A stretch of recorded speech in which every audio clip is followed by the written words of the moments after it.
There's a lot to be thankful for. Good morning, Staples.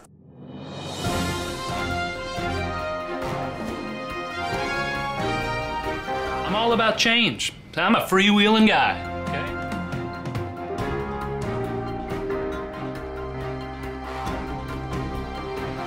What's next? Our buckles? Our muskets? This thing, whatever it's called?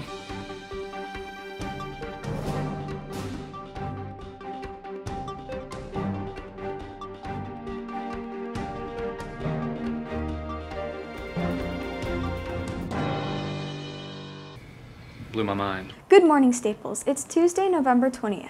I'm Emma. And I'm Marla. Welcome to our Thanksgiving week edition of Good Morning Staples. Rather than recite the pledge as we normally do, we thought you might enjoy revisiting the pep rally and getting another chance to hear our chorus sing the Star-Spangled Banner. Would you all please rise?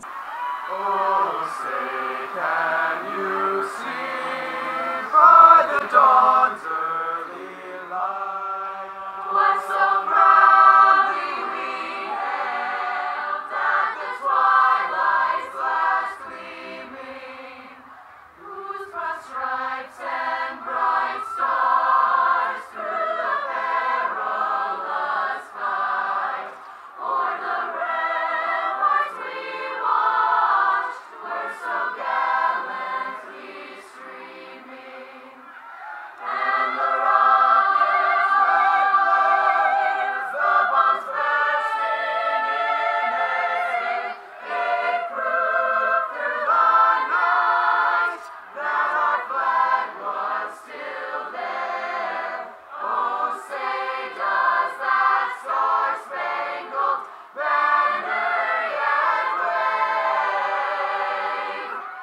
o'er the land of the free and the home of the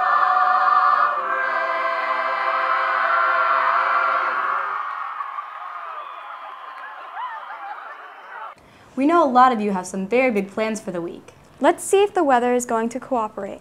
Here's Staples Zone meteorologist Jacob Meisel with the report.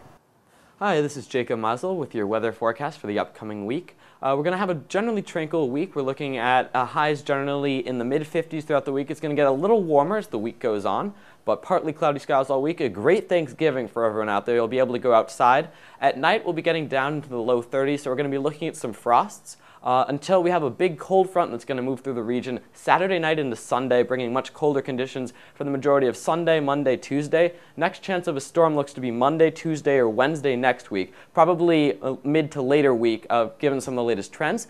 Could be a chance for snow with this because the cold air is going to be in place, so I'm going to continue to follow that and report back to you next Tuesday. Thanks, and now back to the hosts. Thanks, Jacob. Miss Addix came down to the media lab to talk to us. She let us know that people have found calculators, glasses, cell phones, jewelry, and lost keys and other assorted valuables. She has all of them in her office. If you've lost something, please see her to check to see if she has it. Thanksgiving means different things for different people, but for most it means an amazing meal. We're thankful here at Staples for our incredible culinary program. We decided to seek out Chef Gans to see if she could help us take our turkey roasting to a whole new level. Here she is with her top 10 turkey tips. Hi, my name is Chef Cecily Gans, and I teach culinary here at Staples, and some of you might know me from class, and I am here today to give you my top 10 turkey tips for Thanksgiving. The first one is that you need to thaw your turkey in the fridge. This is really, really important. It is not something you can leave on a counter and just expect that it will be fine. Turkeys really need to be kept under 40 degrees, which is what your refrigerator should be set at. For a 20-pound turkey, it's going to take approximately 3 days. For crisp skin, please leave it in your refrigerator uncovered overnight. That helps the skin slightly dehydrate and gives it a more crisp and a better opportunity to crisp up. Your approximate cooking time is 20 minutes per pound at 350 degrees.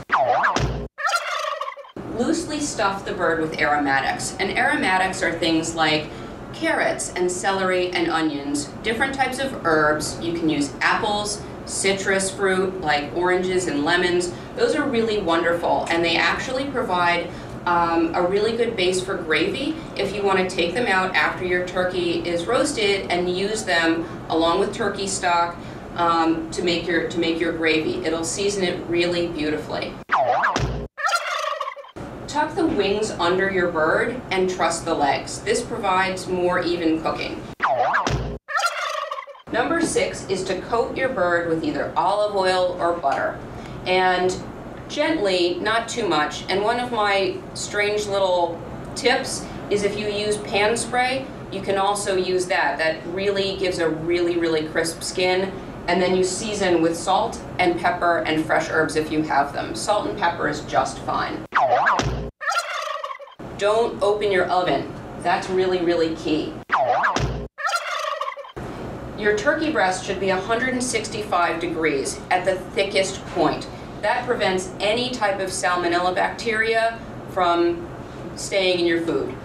The thigh, which is much higher in fat, the thigh and the leg at the thickest point should be 185 degrees Fahrenheit. Because the fat melts and renders, it actually gives you higher heat. Number 9 is let it rest. Let your bird rest outside of your oven for about 15 minutes, at least 15 minutes before you think about carving it. This is the same for any type of roast pork or any beef. It really seals in the juices and it prevents the runoff. Use a sharp knife. I can't tell you how important it is to keep your knives at home sharp. There's plenty of hardware stores and knife sharpeners that will actually do the work for you, and you should probably, depending on how often you use them, you should get them sharpened all the time. It is much safer to use a sharp rather than a dull knife. And that's it. Have a very happy Thanksgiving. Bye now. Happy Thanksgiving to you, Chef Gans, and thanks for the tips. Well, certainly Thanksgiving also means football, and we'll cover it in 2 ways. First, let's look at the pros with Mr. Klein.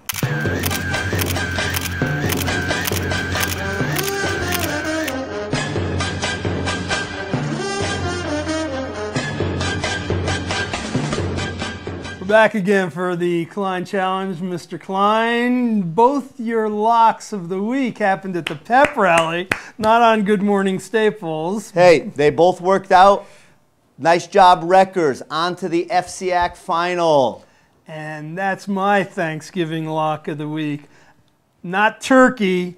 The Wreckers are going to chow down on Cardinal. A little this Cardinal. year. I like that, okay? Quick little recap of last week. I had another perfect week at 3-0. Brian Book was 2-1. Chalk that up, another one in the win column for Mr. Klein. Yeah, we got to try something different. I got to try something different. You got to try something different, Z. Yeah, because you're getting...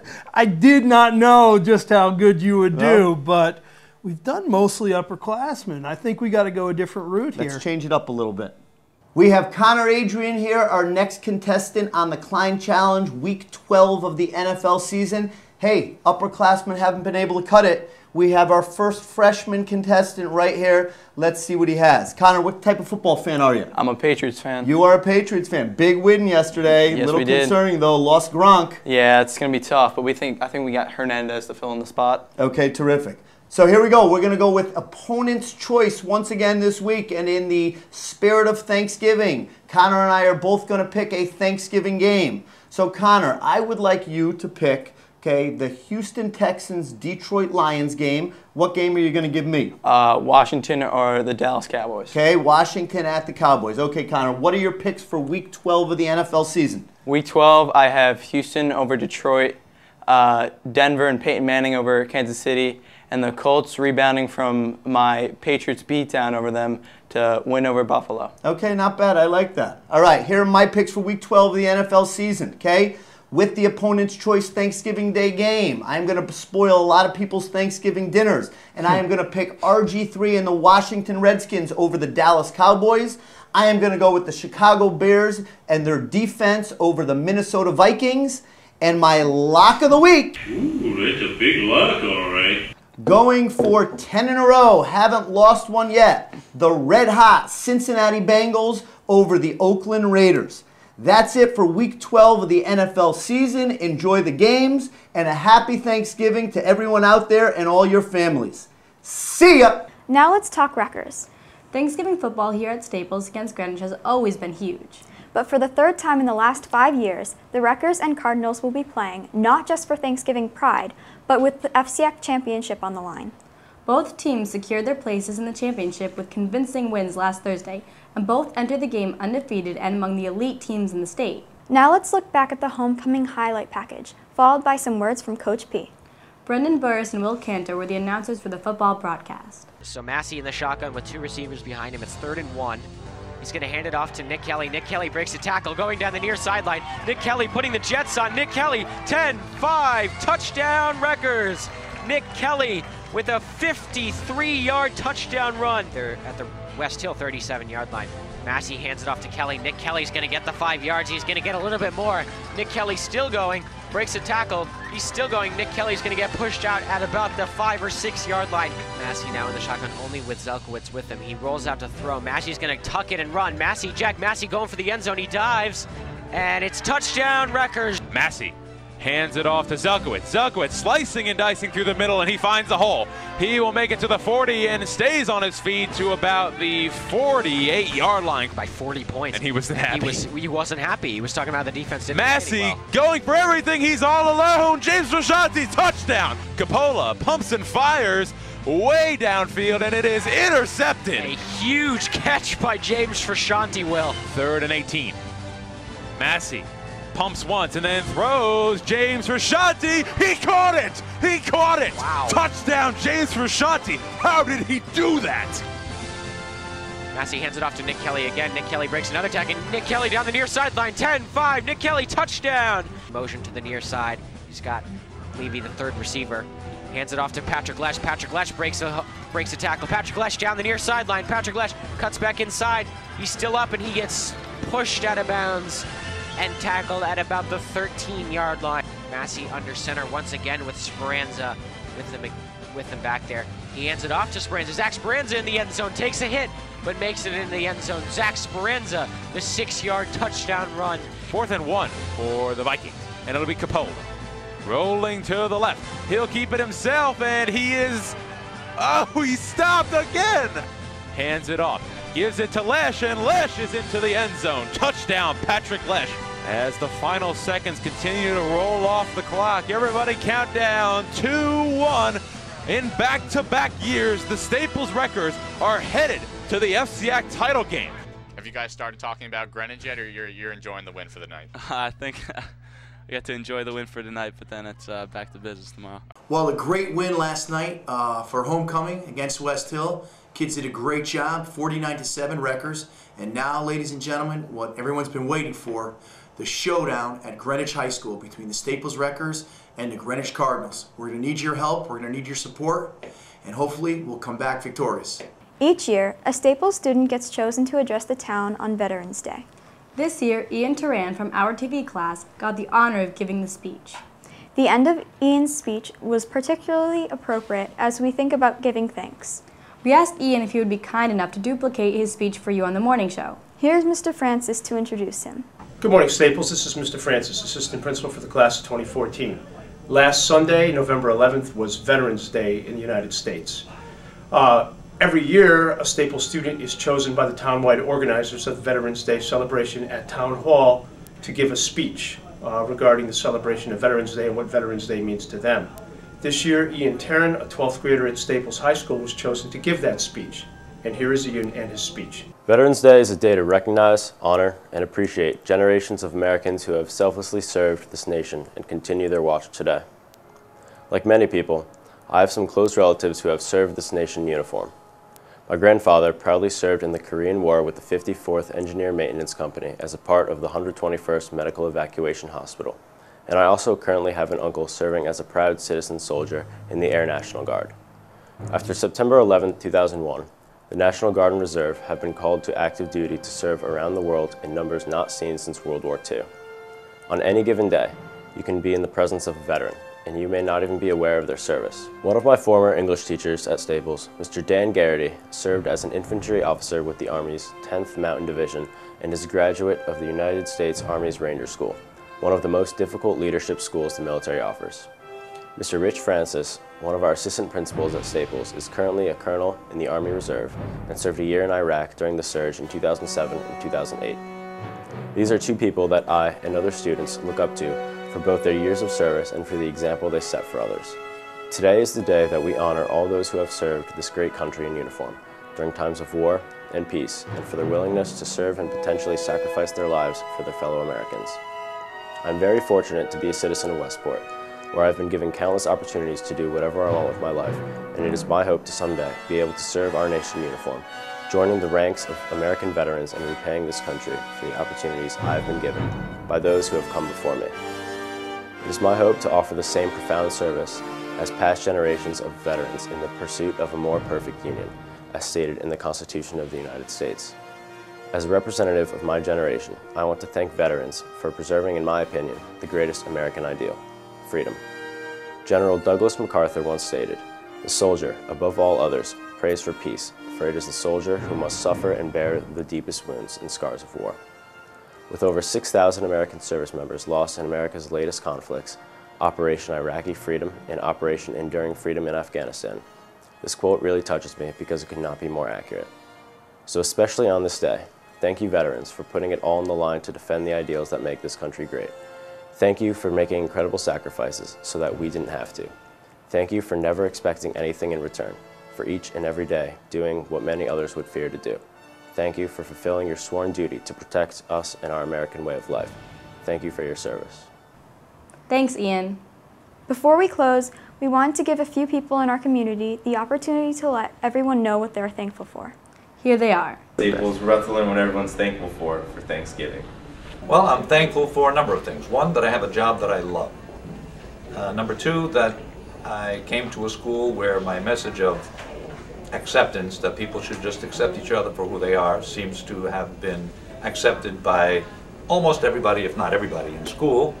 The fact that I have a wonderful daughter and two great grandkids. I'm healthy and I'm a happy guy. At my age, I can't ask for any more. I am thankful for my friends, my family, especially my children and my husband, and just being healthy. That's what I'm thankful for. This Thanksgiving, I'm just thankful for my great English teacher, Mr. Shortlift. I'm thankful for a lot of stuff. I'm thankful for everyone's school spirit. What are you thankful for, Matt? I'm thankful for probably just like overall life. Same. I'm thankful for my family and my friends. I'm thankful for my family, my friends, and that I have a roof over my head. I'm thankful for my friends and family. I'm thankful for food. We're thankful for Zito and Honeycutt because they motivate me to get up in the morning and make something out of my life every day.